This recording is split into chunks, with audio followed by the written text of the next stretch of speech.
The one thing that novice and expert fishermen have in common is that they all make simple mistakes. It may appear trivial, but paying attention to detail can make your experience safer, more enjoyable, and even more successful. Here are the top 10 mistakes made by the best fishermen. The 10 most common mistakes of the best fishermen.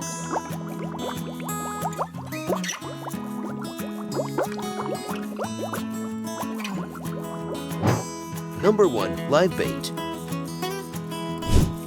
Overcrowding in your live well results in dead bait.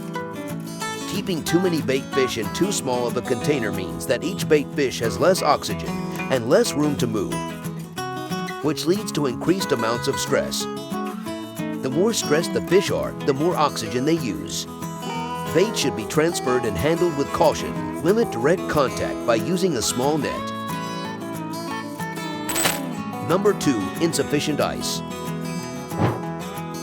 A proper ice to fish ratio is 1 pound of ice for every pound of fish expected to be caught.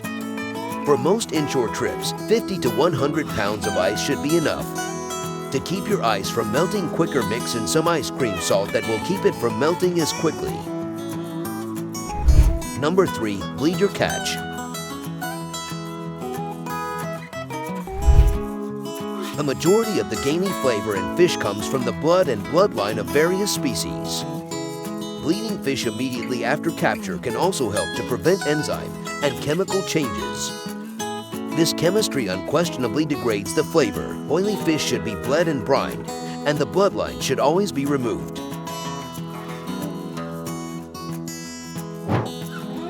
Number 4. Change your line. Sunlight and salt water deteriorate the line.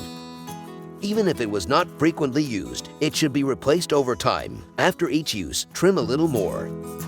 Replace it when it becomes too short. Another excellent technique is to flip your line as it ages. Place the top of your line on the bottom of the reel. Most of the time, you only use 25% of the line. The remaining 75% is brand new. When you feel a nick or burr, either cut it out or replace it entirely.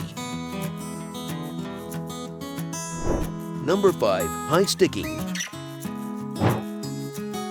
If you've ever paid more than $500 for a spinning rod, you've undoubtedly heard of and appreciated high sticking. Rods are rated for fighting strength at specific angles. When an angle surpasses the upper limit, the breaking resistance of the rod decreases dramatically. If you're pumping in a fish, you might get away with it. However, if you high stick for an extended period of time, the rod may snap. Number 6. Slacken the line.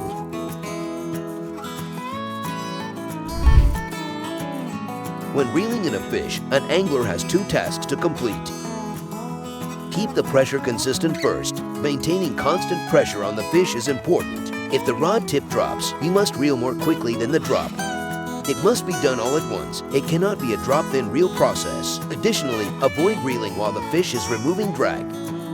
Trust your settings, pay attention, and reel the fish in as much as possible when they quit running and are tired. Number 7. Meat on the bone. It's amazing to watch some anglers at how much meat is wasted when they fillet their catch. You could literally cook the rack on a grill and eat it.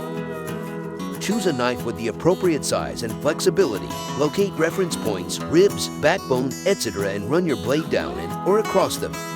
Use a sharp knife and take your time. Glide the knife through rather than sawing. Keep a small moist towel on hand for cleaning and lubricating your blade.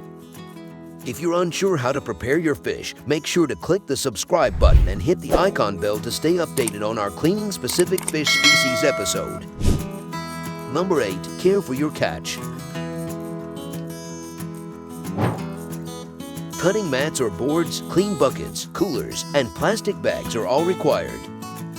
Always remove a fillet with the skin side down. Until the meat is bagged, it should never come into contact with any surfaces. Fill a bucket while fishing and bring it back in with you, or make your own salt water at the dock. Salt water will help preserve the fillets and keep from tasting gamey. As you cut your catch, drop the fillets in the salt water to rinse. Pat dry and bag the finished product. Number 9. Crimping. It is common for fishermen to over-tighten their crimps. Crushing the mono too tightly compromises it inside the crimp, causing it to fail. A properly calibrated bench crimper is ideal, but many adequate hand crimpers are also available. Check that the correct crimping location for the size crimp is selected. Mount the tag end of the mono before snugging it up if it makes you feel more secure. This rounded end can help keep a crimp from slipping. Crimps should be smooth and even, with slightly flared ends. Number 10. Fighting too hard. Many anglers fight fish far too aggressively. Pulling too hard will prolong the fight, stress the fish, and almost always result in the loss of the fish. Knowing your gear and your prey will help you become a better angler. Consider walking the dog when fighting a fish. The more you pull in one direction, the more he pulls in the other. You must coax the fish to come to the boat. Keep its head up and apply light pressure to steer him in your direction. Always remember, don't be afraid to make mistakes. Just be willing to learn from them. If this video is helpful for you, don't forget to like, share, and comment. Enjoy fishing in the comment section down below.